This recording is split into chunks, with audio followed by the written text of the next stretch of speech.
বেনজির এখন গন কেস, তার দুর্নীতি নিয়ে কাজ করার এখন আর সময় নেই। আরেকজন বেনজিরের মতন ডিআইজি মোজামেল সাহেবের নাম শুনছেন কি না?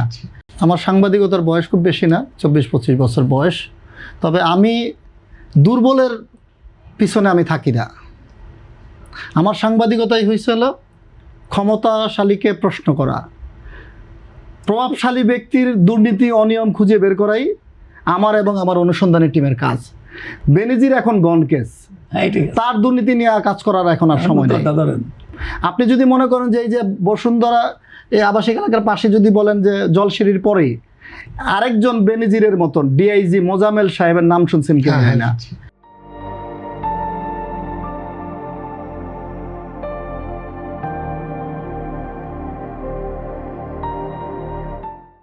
সে পুলিশের নাম দিয়া পুলিশ হাউজিং নাম দিয়েছে, আসলে পুলিশ হাউজিং ওটা আনন্দ হাউজিং, সেটা পুলিশের পরিচয় দিয়া পুলিশকে ব্যবহার করতেছে, আসলে পুলিশ জানেও না এটা। কিছু জড়িত আছে সেই বেনজিরেরই আরেকজন গেটু, তার শিষ্য। সে এখানে কয়েকশো বিঘা জমি কিনে মানুষের জমি নিছে, নিছে, এটা ব্যাপক রিপোর্ট হয়েছে। বাংলাদেশের মিডিয়া, আমাদের মিডিয়া তো অনুসন্ধান রিপোর্ট করার পর আরো অনেকে রিপোর্ট করছে, কিন্তু তার বিরুদ্ধে এখনো কোনো অ্যাকশন হচ্ছে না বা হয়নি। কেন হয়নি আমি জানি না, এইটা হওয়া দরকার।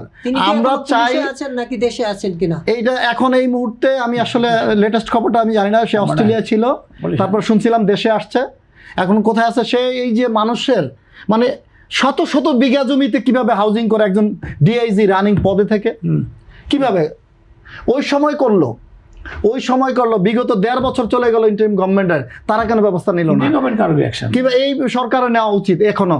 কারণ আমরা চাই, আপনারা সবাই চাই যে বেনজিরের মতন কোনো পুলিশ কর্মকর্তা এইভাবে যাতে আর সম্পদের পাহাড় না করতে পারে, মানুষের টাকায় মানুষের জমি জমা ইয়ে করে তারা যাতে এরকম দানব না হয়ে যায়।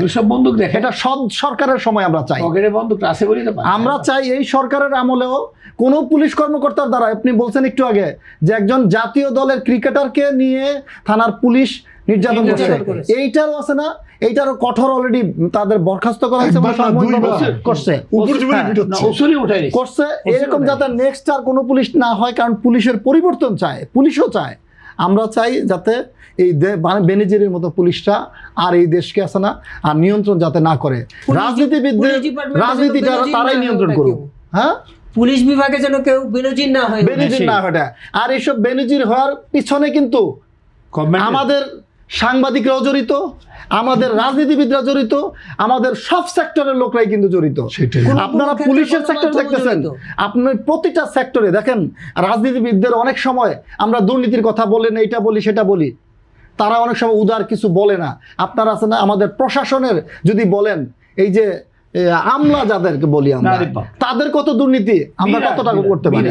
আমরা করতে পারি না, অনেক সময় বলতে পারি, কিন্তু রাজনীতিবিদ আমরা ধরি এইটা করে এইটা করি, কিন্তু তাদেরও আছে, তারাই কিন্তু আমাদের এরকম বেনজিরদের বানায়, আমাদের রাজনীতিবিদদের খারাপ বানায় তারাই। কিন্তু আপনি প্রতিটা ইয়েতে যান, মানুষের সেবার জায়গায়, আমি মনে করি যে তারেক রহমান সাহেব আসছেন প্রধানমন্ত্রী এখন, উনি যদি এইভাবে রুট লেভেলে দুর্নীতি, অনিয়ম এবং ঘুষ বাণিজ্য এবং হয়রানি, মানুষের যে নিরাপত্তাটা এইটা ইয়ে করতে পারলে মানুষ এখন এই খুলনার দিকে তাকায়। রাষ্ট্রের সেবাটা যদি নিশ্চিত করা যায়, জি, এই জায়গাটায় মানুষ মুখে মানুষ তাকিয়ে থাকে যে কিভাবে তার নিরাপত্তাটা, মানুষের সেবা নিতে গেলে যাতে কোনো হয়রানি না হয়। আপনি হসপিটালে যাবে, শিক্ষায় যাবেন, সব জায়গায় এই ঘুষ, দুর্নীতি এবং অনিয়ম, হয়রানি এইটা বন্ধ চায়। আর এগুলোর মাধ্যমে কিন্তু তারা টাকার বস্তা বানাচ্ছে। আপনি দেখেন একটা ইউনিয়নের ভূমি অফিসের একটা ছোট করে কেরানিও আমার চেয়ে বিলাসী জীবনযাপন করতেছে। কিংবা আপনি ওই যে আপনার হেলথের আফজালের নাম শুনছেন না? একজন ড্রাইভার কোটি কোটি টাকার মালিক হয়ে গেছে। তো এরকমের তো ওই যে কি পিএসসির ড্রাইভার আরেকজন কি জানি ছিল, আবেদ আলীরা। তো এই যে দুর্নীতির কিন্তু প্রতিটা সেক্টরে যারা রহস্য উন্মোচন হয় নাই কিংবা মুখোশ উন্মোচন হয় না, এরকম অসংখ্য মুখ আড়ালে রয়ে গেছে। হ্যাঁ, তো আমরা সাংবাদিক হিসাবে আমরা এগুলোকে তুলে ধরি, তুলে ধরার সাথে সাথে ব্যবস্থা নিতে হবে। মিডিয়ার তথ্য আসলে সেটা খোঁজ নিয়ে যদি বস্তুনিষ্ঠ হয় সেটার বিরুদ্ধে অ্যাকশনে যেতে হবে। এখন আমরা অনেক সময় কি বলে কি যে এটা এই সাংবাদিক করছে, এটা মনে হয় ইন্টেনশনালি করছে, এটা আমার বিরুদ্ধে এই করছে। আরে খোঁজ নেন এটা সত্য কি মিথ্যা। কারণ আমরা জানি সাংবাদিকরা হলো জাতির আয়না। তো আমরা আয়নায় দেখাই, সেটা দিয়ে ব্যবস্থা নিতে হবে।